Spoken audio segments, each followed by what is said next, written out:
मैं बोलता हूँ मैं जिम नहीं जाता हूँ, आज तक मैं जिम नहीं गया हूँ कभी भी। बहुत इंस्पायरिंग है, हर एक जर्नी इंस्पायरिंग है क्योंकि पहाड़ को चढ़ना अपने आप में ही एक अलग लेवल का एक्सपीरियंस है। आपने टर्की का सबसे हाईएस्ट पीक कवर किया है और अब पहले भारतीय हैं जिन्होंने ये पीक कवर किया है, तो कैसा रहा वहाँ का एक्सपीरियंस आपका? थोड़ी डिफिकल्टी आई क्योंकि सबसे मेन पहला तो होता है फाइनेंशियल, दूसरा होता है मेंटली और तीसरा होता है फिजिकली। आपकी जो माता जी हैं वो थोड़ा परेशान तो होती होंगी। माता जी की बात करूँ तो परेशान तो होती हैं वो, लेकिन सबसे बेस्ट चीज़ है कि उनका आशीर्वाद हमेशा रहता है।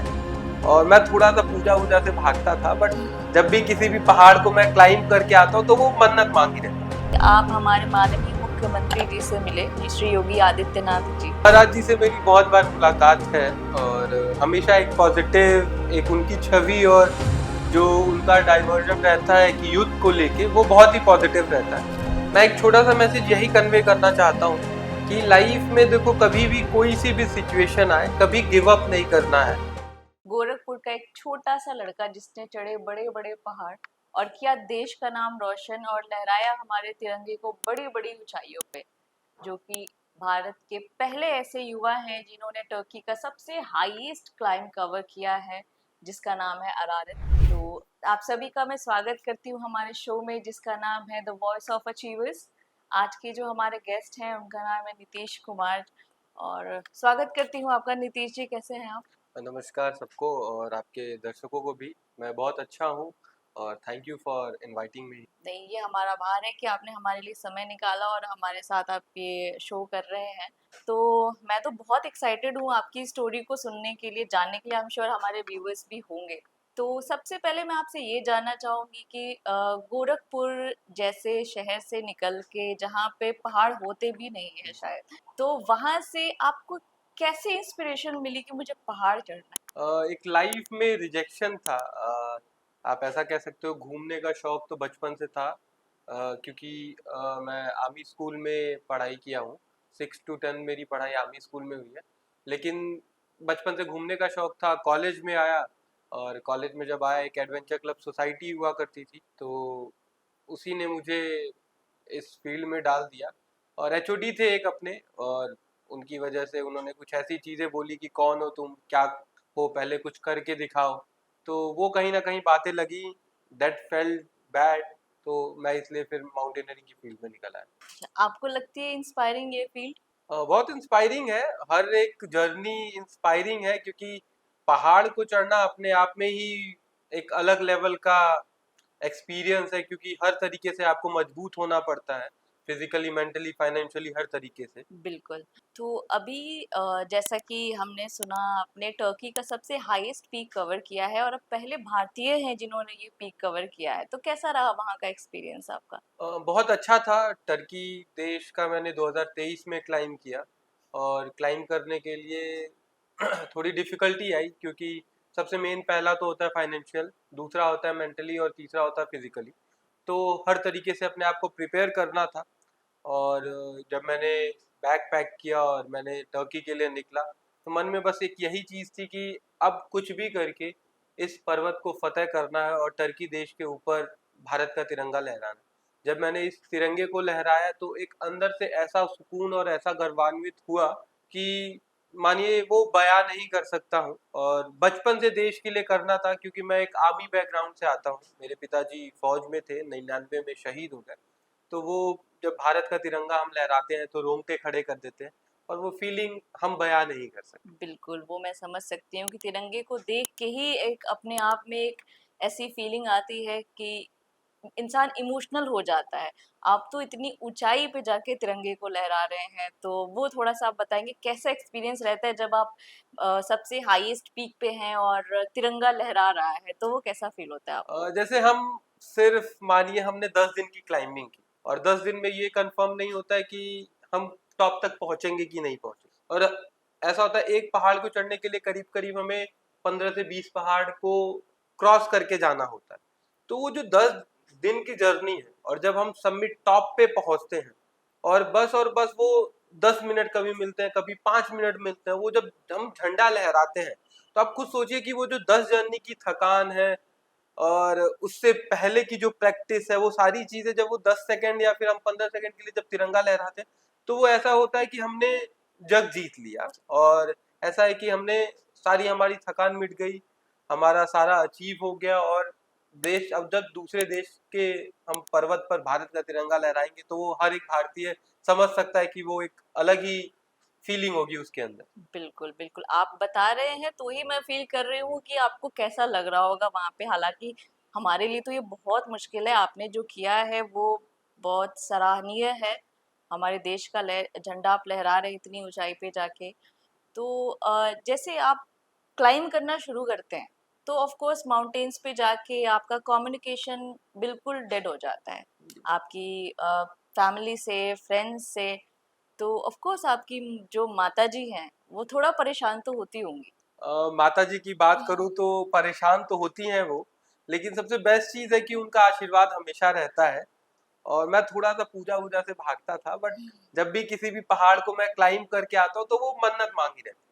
तो वो बैठ के मेरे को पूजा कराना पड़ता है, पालथी मार के मेरे को थोड़ा बैठने में थोड़ा दिक्कत होती है कि मतलब मैं थोड़ा सा कंफर्टेबिलिटी नहीं हो पाती है। लेकिन एक एक घंटा जब बैठना होता है तो मैं कहता हूँ यार थोड़ा सा वो, तो जब भी हर पहाड़ से मैं आऊंगा लौट के तो शी यूज टू प्रे, और मेरे को उस पूजा में बैठना पड़ता है, पूजा करनी पड़ती है। तो वो आशीर्वाद हमेशा माता जी का रहता ही है। और डर उनको भी लगता है, कभी कभी घर भैया लोग भी बताते कि अरे देखो यहाँ गया, यहाँ ये हो गया है, वो हो गया। लेकिन बट वो है कि उनकी ब्लेसिंग्स जो है वो हमेशा हमें आगे पुश करती हैं और प्रेरित करती हैं। बिल्कुल, मैं भी इस चीज़ को मानती हूँ कि बिना माँ के आशीर्वाद के हम कुछ नहीं कर सकते। तो जैसे कि आजकल न्यूज़ आ रही है उत्तरकाशी में जो हुआ, बादल फटे, हिमाचल की जो हालत है अभी, ये सब न्यूज़ भी ऑफ़ कोर्स आपके घरवालों तक पहुँचती होगी, वो लोग भी देख रहे होंगे। तो उन्होंने कभी आपको ऐसा बोला कि अब नहीं, अब बस जो कर लिया, कर लिया? स्टार्टिंग में बोलते थे पहले, बट अब क्या है कि मैं कैलकुलेटेड रिस्क लेता हूँ। हुँ, पहली चीज, और सबसे पहली मेन चीज मैं हर किसी को बोलूंगा कि safety is much more important then कोई भी चीज। आप पागलपन उस हद तक भी ना करिए जिससे आपका नुकसान हो, हुँ, हुँ, बिकॉज एक बार जान चली गई तो आपके पीछे पूरी फैमिली है, हुँ, हुँ, तो वो कहीं ना कहीं वो एक बड़ा लॉस हो जाता है। तो कभी कभी मैं, मानसून सीजन हो या फिर रेनी सीजन हो, तो मैं चीज़ों को अवॉइड करता हूँ, क्योंकि मैं एक सपोर्ट सिस्टम हूँ फैमिली का, तो मैं वो नहीं चाहता हूँ। क्योंकि मेरी माताजी ने, पिताजी के जाने के बाद बहुत सारी चीज़ें सही हैं अकेले, तो मैं नहीं चाहता हूँ कि मेरे पेरेंट्स आगे भी सफ़र करें। तो मैं थोड़ा कैलकुलेटेड रिस्क लेता हूँ और मैं चीज़ों को थोड़ा अवॉइड करता ये बहुत अच्छी बात है कि आप बहुत ही कैलकुलेट होके चलते हैं लाइफ में। तो मुझे लगता है कि जो एक माउंटेनियर की लाइफ है, उसमें डिसिप्लिन होना बहुत इम्पोर्टेंट है। वो डिसिप्लिन आपके अंदर कैसे आता है कि फोकस्ड रहना कि मुझे माउंटेन चढ़ना है और जो उसकी प्री प्रिपरेशंस होती हैं, उसके लिए आप अपने आप को कैसे रेडी करते हैं? हूँ। डिसिप्लिन की बात करूँ तो डिसिप्लिन तो बचपन से ही रहा है, क्योंकि मैं 6 क्लास से आर्मी स्कूल रुड़की में था, और आर्मी के हॉस्टल में ही था मैं। तो वो हमें सैलरी नहीं मिलती थी, बट पूरा फौज का नियम, रूल, कायदा सब कुछ फॉलो करना होता था। मॉर्निंग में उठने से लेके अपने बिस्तर को सही करने से लेके, पूरी सफाई रखने से लेके, हर एक चीज, वो डिसिप्लिन हमें इंडल्ज किया था उस टाइम से ही। तो 6 से 12 तक तो मैं आर्मी स्कूल में ही था और आर्मी के हॉस्टल में ही था।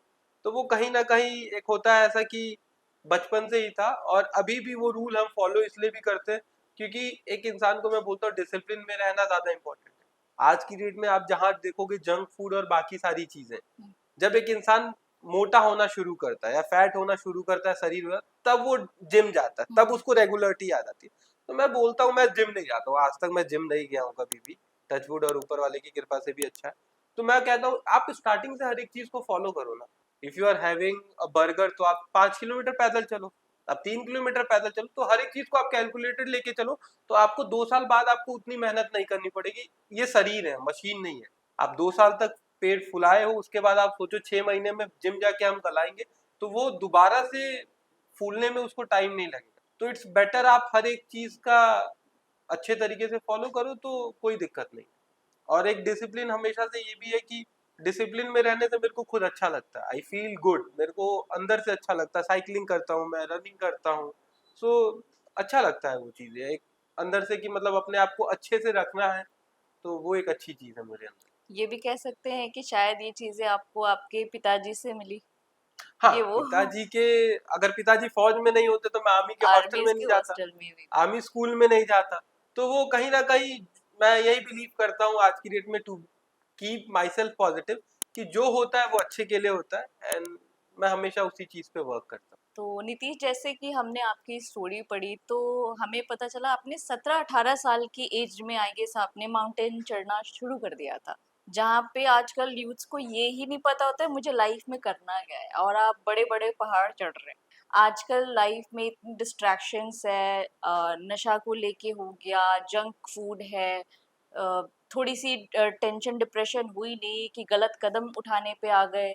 यहाँ पर तो आप मतलब आपको पता है माउंटेन चढ़ रहा हूँ, कुछ भी हो सकता है, मौसम कभी भी बदल सकता है, कभी भी लैंडस्लाइड कहीं पे भी हो सकता है। एक यूथ्स को आप क्या एक इंस्पिरेशन कुछ बताना चाहेंगे अपनी लाइफ से जुड़ी हुई कुछ कहानी, जिससे कि उनको ये इंस्पायर करे कि यही लाइफ नहीं है, एक अ, छोटी सी चीज से अगर लाइफ। मैं जैसे ऐड ऑन करूँ, आपने लिकर की बात की, सारी हम्म। चीज़ देखिए, कुछ चीज़ें हार्मफुल होती हैं, एंड मैं ये चीज़ बिलीव करता हूँ, हाँ, जो भी चीज़ अगर एक्सेस हो रही है, means which is beyond anything, तो वो हार्मफुल है। लाइक अगर चीनी आपकी, अगर आप ज़्यादा कंज्यूम करोगे तो शुगर होगा, हम्म। अगर आप नमक ज़्यादा कंज्यूम करोगे दैट दैट इज़ हार्मफुल। आप अल्कोहल भी अगर कंज्यूम करो, अगर आप रेगुलरिटी पे कर रहे हो, दैट इज़ हार्मफुल, ठीक है? और कोई भी चीज़ आप नशे के लिए कर रहे हो, तो वो तो सिंपल सी बात है, हार्मफुल है। आप एक डायरेक्शन में रहो, आप अपनी ऐसा हो कि नहीं ठीक है, if you are facing some depression, some lose, तो आप दारू पियोगे या फिर स्मोकिंग करोगे या फिर कुछ भी करोगे आप, तो आप और डिप्रेशन में जाओगे। वो आपको पॉजिटिव वे में नहीं ले जाएगा, वो आपको और नेगेटिव में लेके जाएगा, ठीक है? अगर आप डिप्रेस्ड हो, मैं कहता हूँ अच्छी किताबें पढ़ो, go for morning walk, meditation करो, आप एक छोटी सी हाइक करो, या फिर आपको बीच पसंद है, आप फिर घूमने जाओ। अगर नहीं भी हो पा रहा, बजट नहीं है, तो आप अपनी बालकनी में ही निकल के, आप आंख बंद करके पालथी मार के 10-15 मिनट, 20 मिनट आप मेडिटेशन करो। आप रिकॉल करो कि आपकी गलतियां क्या है, कहाँ पे आपकी गलती हुई जिससे आपको अनसक्सेस की तरफ ले गए। और मैं कहता हूँ कि फेलियर से बड़ा कोई टीचर नहीं है। जिस दिन करेक्ट। सक्सेस किसी को अगर जल्दी मिल जाती है, इंसान को घमंड आ जाता है। और जब फेलियर होता है, और वही एक इंसान अगर अच्छा और बेहतर करना चाहता है, तो वो अपने ड्रॉज को चेकआउट करते हैं कि क्या मेरे से गलती हुई, या कहाँ पे एक लूप होल था जहां मैं सक्सीड नहीं हो पाया। तो वो एक, अगर इंसान उस चीज पे फोकस्ड होके करे, और मैं यही बोलूंगा कि खाली बस आप कोई भी चीज एक्सेस मत लो। कोई भी चीज जब एक्सेस हो जाएगी तो दैट इज हार्मफुल। तो और जहां भी आपको लगता है कि आप डिप्रेस्ड हो रहे हो, आपसे नहीं हो रहा है, आप आंख बंद करो, आप अपनी गलतियों को रियलाइज करो। चलो आप मुझे अब ये बताओ नीतीश कि जैसे कि आप माउंटेन चढ़ते हैं, अ, एक अंदर एक डर भी होता है, और जब आप चढ़ जाते हैं वहां से वापस आते हैं तो एक माइंड आपका रिलैक्स तो होता होगा, हम्म। करेक्ट? हम्म। तो उस टाइम आप क्या फील करते हैं? अच्छा फील होता है, मतलब कि अब अगर मैंने कोई मिशन बनाया, और अगर मैं उसको अकम्प्लिश कर लेता हूँ, पूरा कर लेता हूँ, तो आई फील रियली गुड। और कभी कभी एक दो पीक्स ऐसे ही हुए हैं, इंटरनेशनली है, जिसके लिए मैंने 6 महीने वर्कआउट किया है, मेहनत की है, फाइनेंशियली हर तरीके से लगा है, और नहीं सक्सेस मिली है।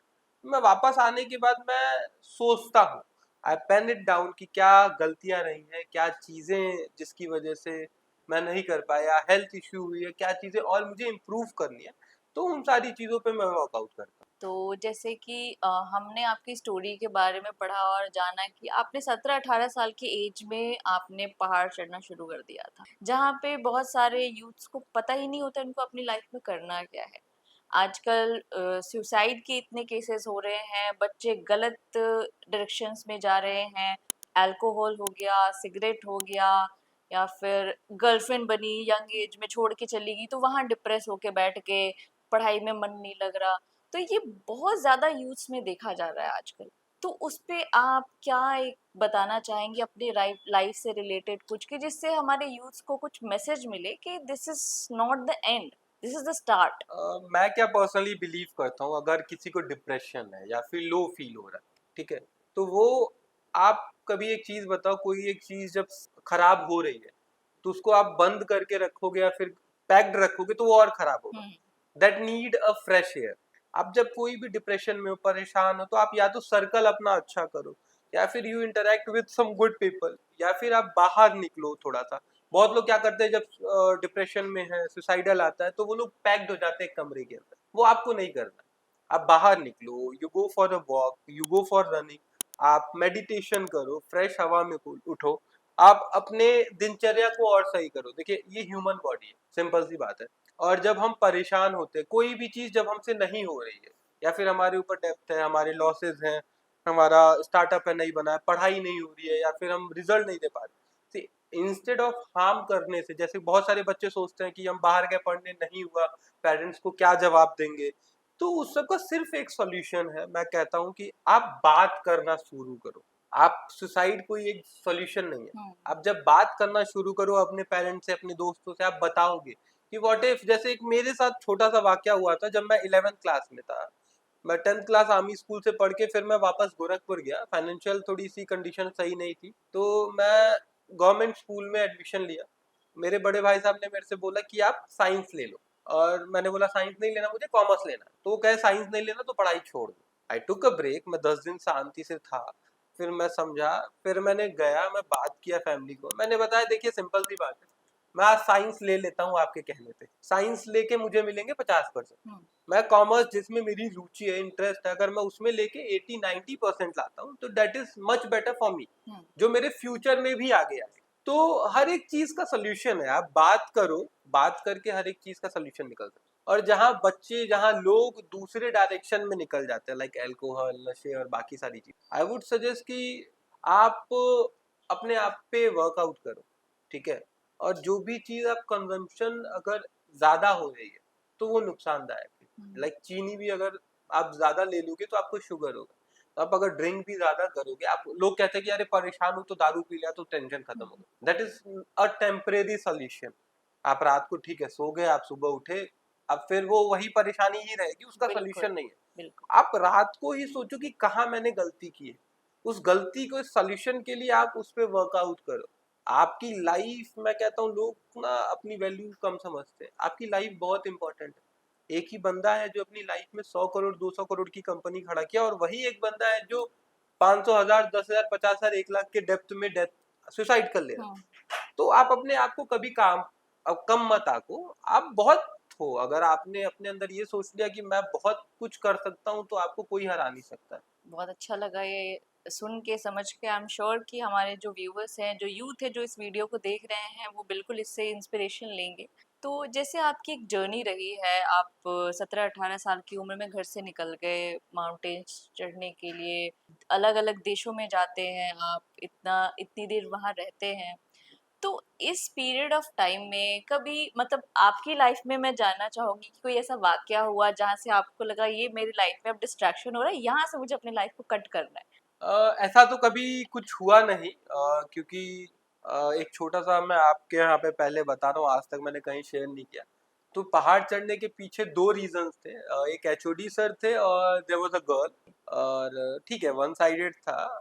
एंड ठीक है, I just wanted to find out the कि क्या उसे भी है प्यार या नहीं है। तो I went to Everest base camp, 45 days की जर्नी रही है मेरी, और सिर्फ ये जानने के लिए कि क्या पता अगर मैं 45 डेज नेटवर्क में नहीं हूँ तो फिक्र होती है या नहीं होती है, ये था। और दूसरा ये था कि व्हाट इफ आई, इन्होंने एचओडी सर ने बोला मुझे कि क्या करो, करके आओ पहले, ये वो सारी चीजें, तो उन सारी चीजों के जवाब चाहिए। तो दो जिंदगी के मेरे वो टर्निंग पॉइंट थे। वहाँ उस लड़की का कोई उतना रिस्पॉन्स नहीं आया, तो मैंने कट ऑफ कर दिया। 22 मई 2018 की बात है। और फिर जब मैं वापस आया, तो जिस सोसाइटी ने, जिस एचओडी ने मुझे एज अ वॉलंटियर नहीं बनाया था, उसी सोसाइटी ने मुझे प्रेसिडेंट बना। तो क्या दैट बात डे है। आई थॉट कि अब मेरी लाइफ में कोई डिस्ट्रैक्शन नहीं है, this is a right path, अब मेरे को इसी पे जाना है। तो वो डिस्ट्रैक्शन और बाकी चीजों का पाथ वहीं पे खत्म हुआ, क्योंकि वो 2 साल जो मैंने मेहनत की थी, अराउंड 12 लाख रुपए खर्च हुए थे। तो मैंने रोड पे कपड़े बेचे थे कमला मार्केट में पीछे, फिर आई सोल्ड फ्लावर्स, फिर मैं फोटोग्राफी करता था। तो वो मेहनत की कमाई थी। और जब आप जीरो से उठते हो और जब आप सारी चीजें मेहनत करके ले आते हो ना, तो उसकी फिर कीमत इंसान जानता है, तो फिर वो खत्म नहीं होना चाहता, और वो मैं कभी खत्म नहीं होना चाहूंगा। और मैं एक चीज हमेशा कहूंगा कि मुझे बनने में इतना वक्त लगा, इतनी मेहनत लगी है, तो मैं पल भर में गिरना भी नहीं चाहता। बहुत अच्छी बात है। तो वही चीज है कि बस मेहनत है, और डिस्ट्रैक्शन और बाकी सारी चीजें वो नहीं आ सकती है मेरी लाइफ में, वो सब पास्ट में था, सब चला गया। वो कहते हैं ना कि जिंदगी जो आपको किताब देती है पढ़ने के लिए, वो एक बार आप पढ़ लो, वो जिंदगी भर आप भूलते नहीं हो उस किताब को। तो मुझे लगता है आपके साथ काफी ऐसे वाक़ये हुए हैं आपकी जिंदगी में जो आपको यहाँ तक ये बनने के लिए इतना इंस्पायर किया है जिन्होंने आपको।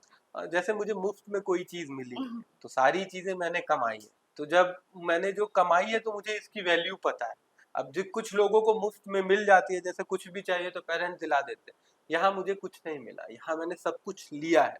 तो अगर मेरा खराब भी होगा ना, तो मुझे उसकी दर्द महसूस होगा। जैसे एक पिता कहते हैं ना कि किसी का जन्मदिन है बेटे का, उसका तो या शादी है। एक अभी मैं वीडियो देख रहा था, तो एक लेडी थी, वो अपने फादर को लेके जाती हैं, कहती हैं कि पापा शादी है, चलो शॉपिंग कर ले।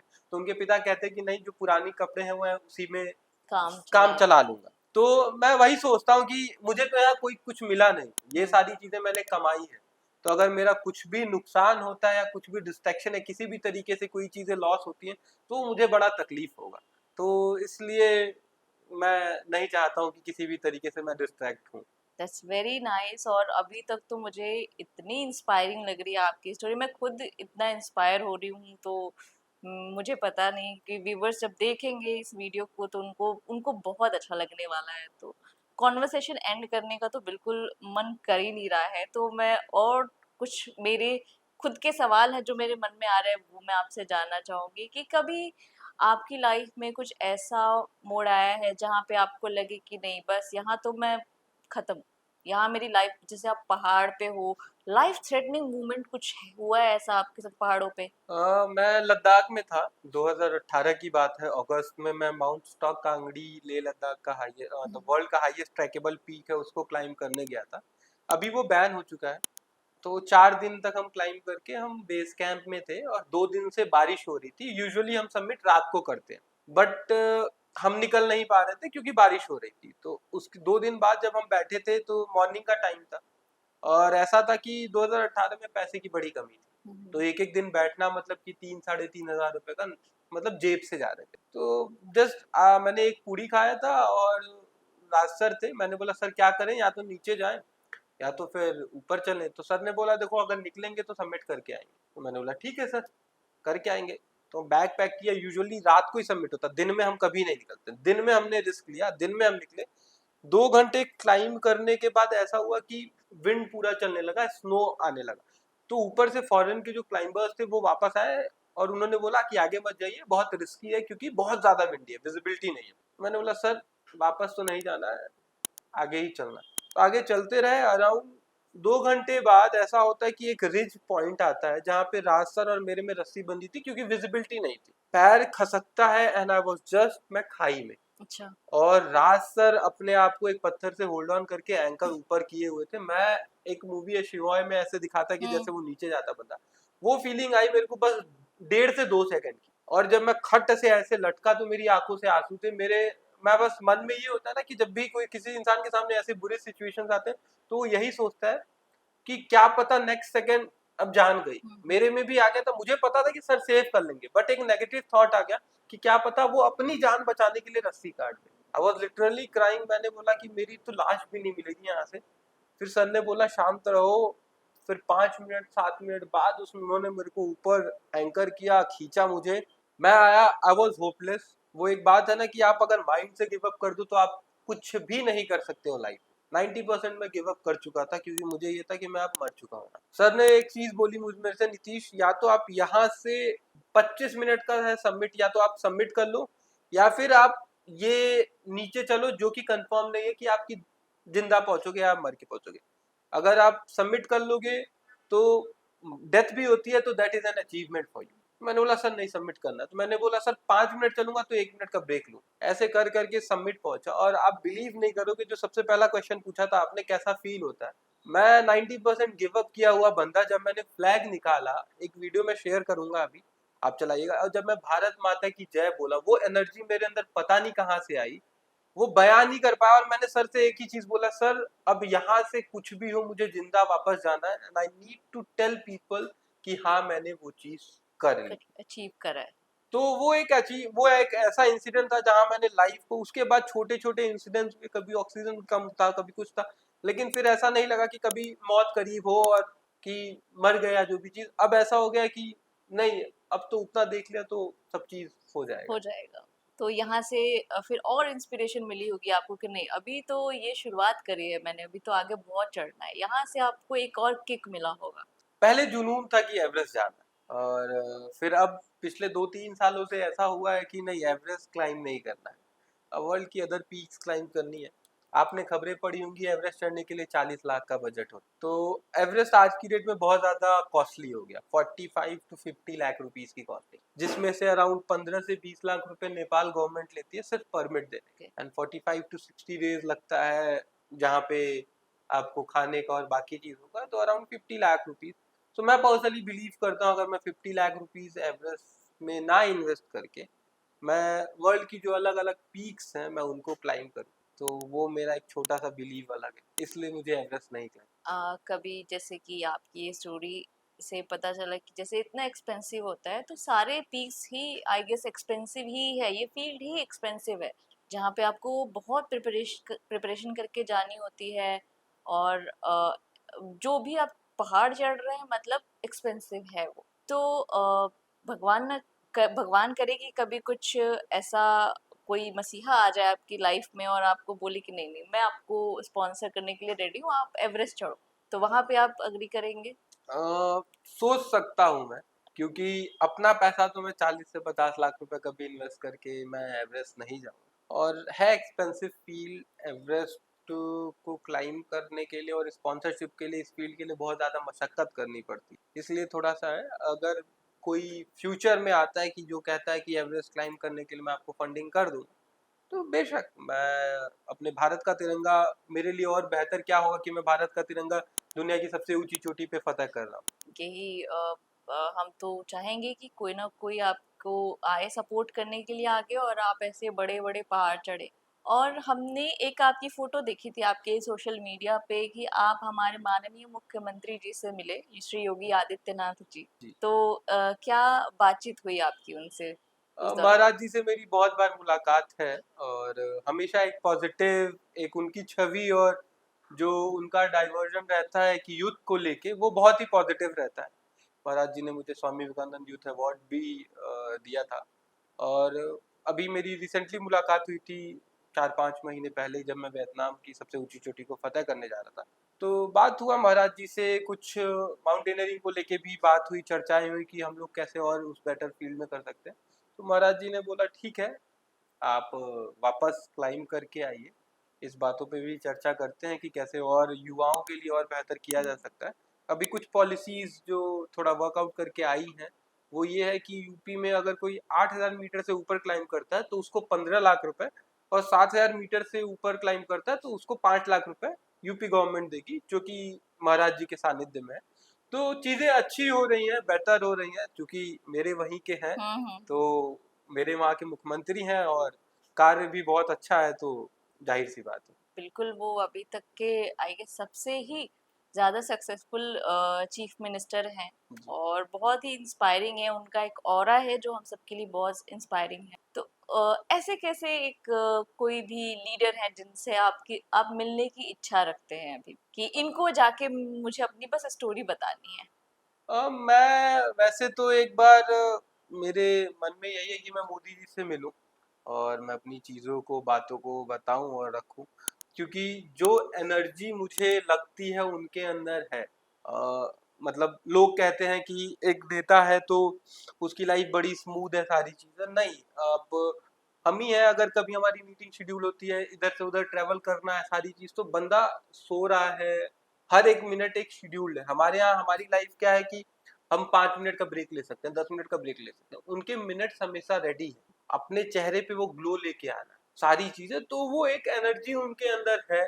तो मैं एक बार मिल के उनसे एक बार पूछना चाहता हूँ कि क्या राज है जो वो चेहरे पे हमेशा ग्लो रहता है, क्योंकि आप हैं, हम एक नॉर्मल बॉडी, हम लोग 8 घंटे 10 घंटे भी काम करके थक जाते हैं। बिल्कुल और उस पद पे रहना और सारी चीजों को झेलना, जैसे अगर किसी 2 बंदे को अपॉइंटमेंट नहीं मिलता तो वो कहता है अरे ज्यादा ही बिजी। अब कौन समझेगा कि हर एक 5-5 मिनट की वैल्यू है। तो बिल्कुल। वो एक सवाल है, और एक मिल के मैं उनसे भी जानना चाहता हूँ, उनसे चीजें शेयर करना चाहता हूँ। बहुत जल्द हम चाहेंगे कि आप उनसे मिलें और आप अपनी स्टोरी शेयर करें। तो नीतीश, अभी तक नेशनली और इंटरनेशनली हम जानना चाहेंगे कि आपने कितने क्लाइम्स कर लिए हैं, और सबसे टफ वाला और सबसे इजी वाला कौन सा था? मैंने अभी तक 8 इंटरनेशनल पीक्स क्लाइम किए हैं and around 9 national peaks India में मैंने क्लाइम किया। टफ तो सारे माउंटेन्स रहते हैं, क्योंकि आप किसी भी माउंटेन, जैसे एक कहावत है ना कि आप कभी भी नेचर से लड़ नहीं सकते हो, वैसा ही सेम है, पहाड़ से आप कभी भी लड़ नहीं सकते हो। एक छोटा सा पहाड़ भी एक अच्छी सी सबक दे सकता है, क्योंकि ये पैर फिसला आप नीचे सीधे। तो हर एक पहाड़ डिफिकल्ट है। मैंने अफ्रीका की सबसे ऊंची चोटी माउंट किलिमंजारो और यूरोप की सबसे ऊंची चोटी माउंट एल्ब्रस जो कि रशिया में, उसको क्लाइम किया। फिर मैंने अफ्रीका का 4th हाईएस्ट माउंट किलिमंजारो उसको क्लाइम किया। और मैंने माउंट अरारत जो कि टर्की देश की सबसे ऊंची चोटी है उसे फतेह किया। फिर मैंने मलेशिया का हाईएस्ट पीक माउंट किनाबालू क्लाइम किया। फिर मैंने वियतनाम का हाईएस्ट, और उसके बाद मैंने कंबोडिया का हाईएस्ट पीक क्लाइम किया। फिर थाईलैंड का हाईएस्ट पीक क्लाइम किया। और उसके बाद मैंने अभी अजरबैजान का हाईएस्ट पीक भी क्लाइम करने गया था, बट दैट वाज अनसक्सेस। सो उसके बाद इंडिया में मैंने हिमाचल, उत्तराखंड, लेह लद्दाख और अरुणाचल प्रदेश में क्लाइंबिंग की है। तो सबसे इजीएस्ट कहूँ तो आप कह सकते हो कि मेरे लिए था थाईलैंड का दोई नाथन।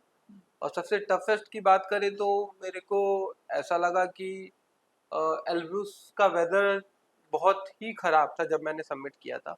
और ऐसा मानना भी है कि जब वेदर खराब होता है तो वो एवरेस्ट से ज़्यादा खराब होता है। ओके। तो सारे पहाड़ difficult, tough, depend upon weather, क्योंकि आप कभी भी पानी, हवा और आग से लड़ नहीं सकते। बिल्कुल, तो नेचर से लड़ नेचर नहीं से, सकते आप। नेचर वही है कि आप लड़ नहीं सकते। अच्छा, जैसे हमारी वीडियो देखने के बाद, हमारा शो देखने के बाद मुझे तो यकीन है कि बहुत सारे यूथ्स जो हैं वो काफ़ी मोटिवेट होंगे और इंस्पायर होंगे आपकी इस जर्नी को लेके, और कुछ ऐसे होंगे भी जिनके अंदर वो माउंटेन लव होगा, जिनके अंदर वो जिज्ञासा जगेगी कि शायद मैं भी ये कर सकता हूँ, मुझे भी अपना तिरंगा लहराना है चोटी पे। तो उसके लिए आप थोड़ा गाइडलाइन बता सकते हैं कैसे करें वो? अगर किसी को माउंटेनियरिंग में आना है तो सबसे पहला एक छोटा सा सजेशन ये है कि उस इंसान को पहले अपनी बॉडी के बारे में पता होना चाहिए कि वो क्या केपेबल है माउंटेनियरिंग के उस हाइट पे, पहाड़ के लिए। तो इंडिया में कई सारे इंस्टीट्यूट्स हैं, जैसे हिमाचल में है, अरुणाचल प्रदेश में है, आपका सिक्किम में है, और आपका जम्मू कश्मीर में है। तो अलग अलग सेंट्रल गवर्नमेंट के इंस्टीट्यूट्स हैं माउंटेनियरिंग के। वहाँ एक एक महीने का बेसिक, एडवांस और एमओआई, और फिर उसके बाद सर्च एंड रेस्क्यू का है। तो एक एक महीने की ये कोर्सेज हैं। वो बंदा वहाँ जब जाएगा तो वो अंडर आर्मी के ट्रेनिंग होती है, तो वो पूरा बेसिक ट्रेनिंग देते हैं उसको, माउंटेनियरिंग के बारे में बताते हैं। तो वहाँ से जब वो ट्रेनिंग ले लेगा तो उसको पता चल जाएगा, अगर वो क्वालिफाई करता है, ये सर्टिफिकेशन पाता है, तो उसको पता चल जाएगा कि हाँ मेरी बॉडी केपेबल है, अब मैं माउंटेनियरिंग की फील्ड में आ सकता हूँ। ओके। तब उसके बाद वो छोटे मोटे ट्रैक्स और पीक्स को क्लाइम कर सकता है। नीतीश, कोई भी एक मैसेज छोटा सा जो आप यंगस्टर्स को, हमारे यूथ को देना चाहेंगे? मैं एक छोटा सा मैसेज यही कन्वे करना चाहता हूँ कि लाइफ में देखो, कभी भी कोई सी भी सिचुएशन आए, कभी गिव अप नहीं करना है, क्योंकि वक्त लगता है हर अच्छी चीज़ों को करने के लिए। और हर एक की लाइफ में एक पहाड़, मैं वही बिलीव करता हूँ कि climbing life mountain is much more tougher than climbing a mountain. जिंदगी का पहाड़ ज़्यादा मुश्किल है, इंस्टेड क्लाइंब करना उस पहाड़ को। तो आप वही चीज़ समझिए कि एक परेशानियों को छोटे छोटे पार्ट्स में डिवाइड करिए, और हर एक चीज़ हो जाती है। और फेलियर से कभी नहीं डरने का, थोड़ा वक्त लगेगा लेकिन मिलेगा ज़रूर। तो आप अपने फेलियर से सीखिए और आप ज़रूर सक्सेस होंगे। दैट इज़ वेरी इंस्पायरिंग, और आई एम श्योर कि ये मैसेज कन्वे होगा हमारे यूथ्स में, और वो बहुत इंस्पिरेशन लेंगे आपके वर्ड से। और ऑनेस्टली कॉन्वर्सेशन एंड करने का बिल्कुल मन नहीं है, but we have to do it until next. तो मैं आपका बहुत बहुत धन्यवाद करूंगी हमारे शो पे आने के लिए, और इतनी इंस्पायरिंग स्टोरीज अपने शेयर करने के लिए। और इतनी इंस्पिरेशन देने के लिए मैं खुद इतने इंस्पायर हो गई हूँ, तो मैं क्या ही बताऊँ हमारे व्यूवर्स को कितना अच्छा लगने वाला है। तो जल्दी आपसे फिर मिलेंगे जरूर। नीतीश, बहुत बहुत धन्यवाद आपका शो पे आने के लिए। एंड हमारे साथ जुड़े थे अभी नीतीश कुमार जी, जिनसे हमने बहुत सारी अच्छी स्टोरी सुनी, उनकी इंस्पायरिंग स्टोरी सुनी। तो जुड़े रहिए हमारे शो के साथ जिसका नाम है द वॉइस ऑफ अचीवर्स। बहुत जल्द आपके साथ हम दोबारा मिलेंगे कुछ नई इंस्पायरिंग और इंटरेस्टिंग स्टोरीज के साथ।